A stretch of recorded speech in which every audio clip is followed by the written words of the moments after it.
In this tutorial, we're going to be talking about what makes up the best mobility exercises. We're going to break it up into 4 categories. We're going to look at them as a whole and how they can all work together as well. If you're in the UK and you want some help with your mobility, then please do click the link below and you'll go through to my mobility workshop where you'll come to the gym, work with me for a 2-hour workshop where we'll go through all the goals that you want to achieve from having the mobility. We'll then go about how to create that mobility, and I'll send you away with a program that will help you improve the mobility of the joints that you want to improve. When it comes to mobility exercises, there's a couple of things that we need to get clear first. First of all is what mobility is, and essentially it's the mobility and the range of movement of a particular joint, be it the hip, be it the shoulder, the elbow, the wrist, the knee, the ankle, wherever it might be. So it's the range of movement of the joint. Now what we have to do is we have to think more about movements rather than muscles. So when it comes to doing the exercises, we need to be thinking about areas of the body and how we can manipulate them and mobilize them rather than particular muscles, because there's many muscles in different areas. And it becomes very obvious that sometimes it's not always the muscles that people say it is, because there's many muscles there. It's more about just focusing on the area and opening that area out. And then what you'll essentially do is you'll cover all the muscles that you need to cover anyway, because you're focusing on the area.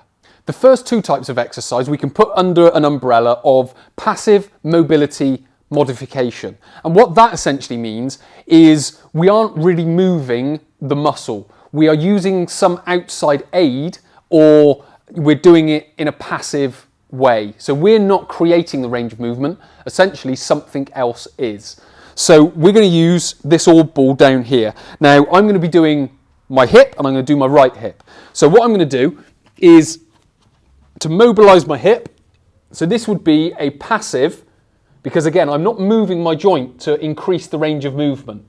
I'm using the massage ball to make the muscle more supple. So then eventually when I do move it, which we'll talk about in the next part, it will move a lot further. So I'm just going around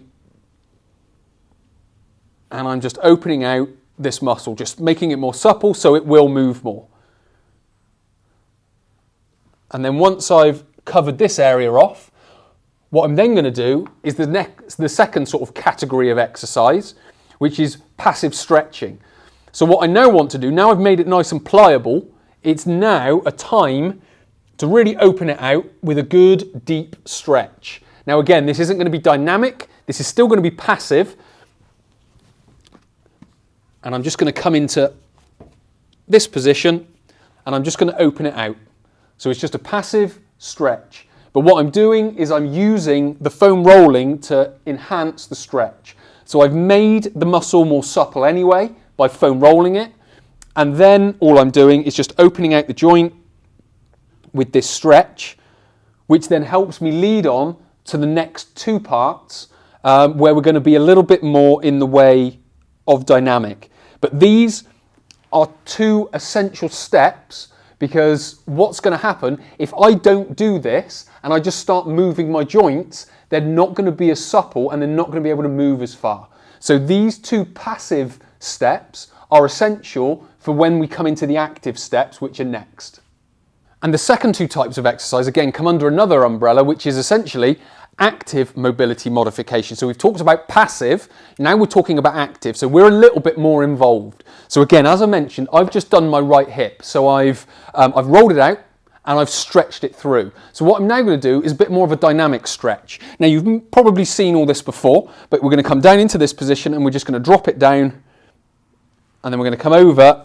So now I'm being a lot more active, because what I've done in the first part is I've made the joint more supple, I've made the muscle more supple so it can move more. I've then stretched it so I can lengthen it that much more. So what I can now do is be a little bit more dynamic, and I can really sort of use the active nature of an exercise to get further into the stretch. Now again, if I hadn't have done the rolling and the stretching before, not that this is a bit, or this is probably a bit of an exaggeration, I may only be able to get this far, and I'm not really getting right down into where I want to get into. But the rolling and the stretching has allowed me to move that much further. So we've got these dynamic stretches which can then bring a little bit of stimulus to the muscle, because when the muscle has some mechanical stimulus, it mobilizes that much more. So what we're going to do with the final one, when we talk about the exercises, again, we're going to use them as a kind of stretch, but we want the mechanical stimulus to come with it. And the fourth one is an exercise. So what we've basically done is we've built up all the way through. So all of them are mobility exercises. We're just bringing them together in a sort of a coherent way where they can all work together. So what I'm now going to do is I'm going to go into a very wide stance. I'm going to pick up the weight. So I'm using this weight as a means of getting down into the stretch that much more. So not only am I opening out this area as I push back, push the knee out, but I'm also stretching through the inside as well.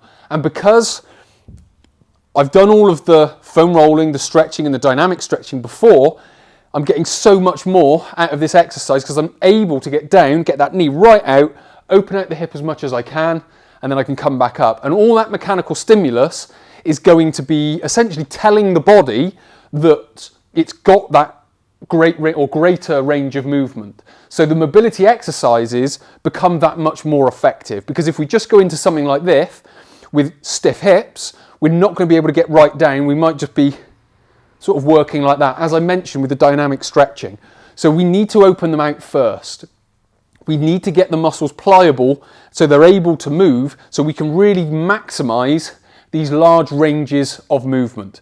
So when it comes to mobility exercise, we want to really follow that sort of pattern of opening out the joint with massage and stretching passively, and then being more active and giving it not only an extra stretch, but that mechanical stimulus, which will basically educate the body to keep that range of movement. So to summarize what we've talked about, there are basically two categories of mobility exercises: passive mobility modification and active mobility modification. The passive ones, foam rolling and stretching. The active ones are dynamic stretches and exercises, but done in a particular way. If we bring all of that together, we're going to get so much more out of the mobility exercises that we do. You can do them individually, there's no problem with that. You just won't get as much out of them as if you do them all together. So I do recommend bringing all of them together to be able to get the most from them. If you've enjoyed this content, please do hit the like button below. It will help the tutorial with the algorithm. If you've enjoyed the content and you want to see more, hit the subscribe button and the bell icon. You'll be notified when the next one's released. And finally, if you have any comments or questions about anything that I've talked about in this tutorial, please do leave them down in the comment section below.